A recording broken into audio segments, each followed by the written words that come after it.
ada tanah yang tidak sesuai dengan peruntukannya, kami selalu mengantingkan dan memperjuangkan keinginan masyarakat. Kalau tidak, kami nanti ada tanggung jawab konstituen. Kami juga harus bertanggung jawab kepada masyarakat. Sama perjuangan kita. Saya kira itu sedikit, dan terima kasih sekali lagi atas kehadiran sahabat-sahabat, kawan-kawan. Sampean silakan mau di sini terus, monggo. Kita harus sama-sama bagi tugas. Sekarang saya juga harus bertugas karena ada paripurna yang juga harus saya lakukan sebagai kewajiban. Sahabat-sahabat silakan melakukan kewajibannya. Syukur-syukur bisa melakukan dengan tertib, dengan lancar. Saya kira itu. Terima kasih. Saya mohon pamit. Allahumma muwaffiq ila aqwamit thoriq. Assalamualaikum warahmatullahi wabarakatuh. Waalaikumsalam warahmatullahi wabarakatuh. Hidup Tani! Hidup! Hidup Tani! Hidup! Oke kawan-kawan. Tadi sudah dijelaskan sekali lagi dia statement dia akan berjuang kembali kepada dia. Nanti suatu saat kita datang kembali dan mengajak dia untuk turun ke jalan bersama. Apakah dia mau? Kita lihat konsistensi dia. Apakah wakil ketua DPRD sesuai dengan omongannya? Tidak, kawan-kawan. Kita harus buktikan nanti di lapangan, kawan-kawan. Suatu saat nanti kita datang, kita ajak dia berpanas-panasan, berkeliling kota Gresik untuk menuntut bersama Pemkab untuk menolak Undang-Undang Penanaman Modal nomor 25 tahun 2007, kawan-kawan. Hidup mahasiswa, hidup buruh, hidup tani, hidup.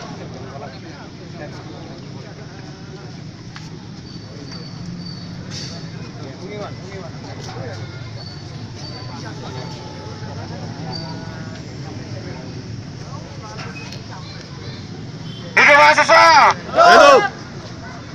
Keberadaan tanah yang amat penting. Inilah statement dari kami. Keberadaan tanah yang amat penting untuk kehidupan dan kesejahteraan petani. Masih saja dimonopoli oleh negara. Bergisi komprador, berjuasi besar tuan tanah swasta, kemudian menjadikan akses atas tanah menjadi semakin sempit.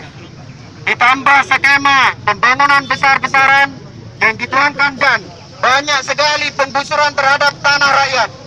Selama periode pemerintahannya 2015 sampai 2019, rezim Jokowi JK akan menggenjot pembangunan serta luas dan besar pada sektor infrastruktur transportasi yang dikeluarkan oleh Bappenas akan membuka 2.650 km jalan baru, membangun 1.000 km jalan tol, pembangunan jalur kereta api di Jawa, Sumatera, Sulawesi, dan Kalimantan sebesar 3.258 km, pembangunan pelabuhan penyeberangan di 60 lokasi, pembangunan 16 bandara baru, pembangunan 24 pelabuhan baru, dan pembangunan BRT di 29 kota.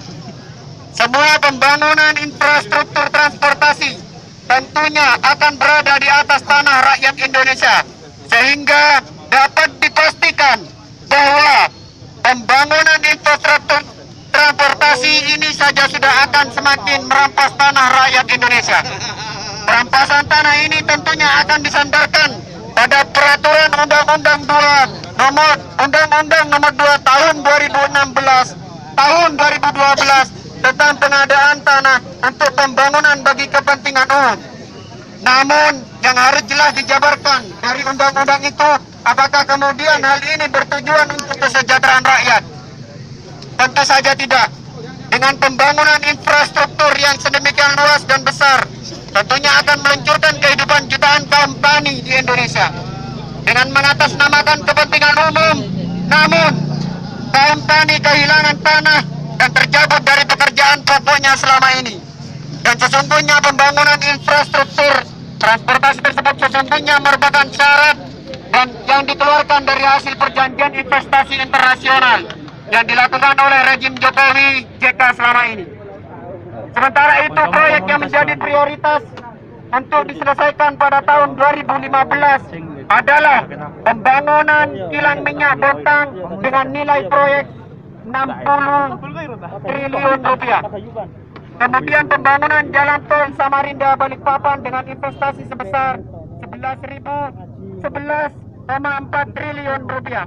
Proyek selanjutnya adalah 4 ruas jalan tol Sumatera, yakni Medan, Binjai, Palembang, Indralaya, Pekanbaru, Dumai, dan Bekauheni, Kebanggi Besar. Nilai investasi 4 ruas ini mencapai 30 triliun rupiah.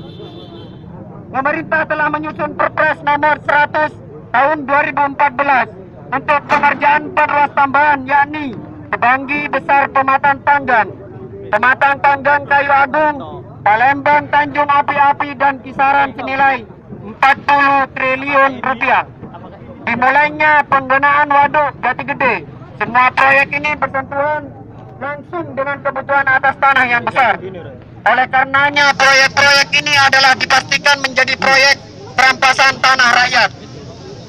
Dari penjelasan-penjelasan tersebut kami Komite Aksi Mahasiswa Gresik menuntut: 1. Laksanakan pasal 33 Undang-Undang nomor 1960, nomor 33 Undang-Undang 1945.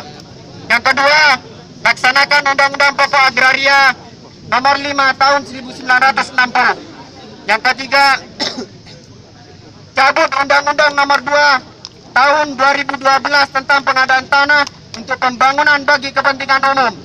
Yang keempat, hentikan kriminalisasi petani.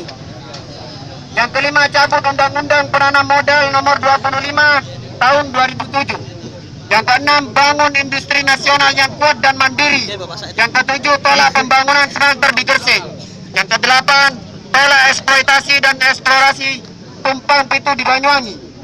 Yang kesembilan, cabut PP nomor 78 tahun 2015. Yang ke-10, naikkan upah buruh sesuai dengan KHL. Terima kasih. Statement dari kami sebagai berikut.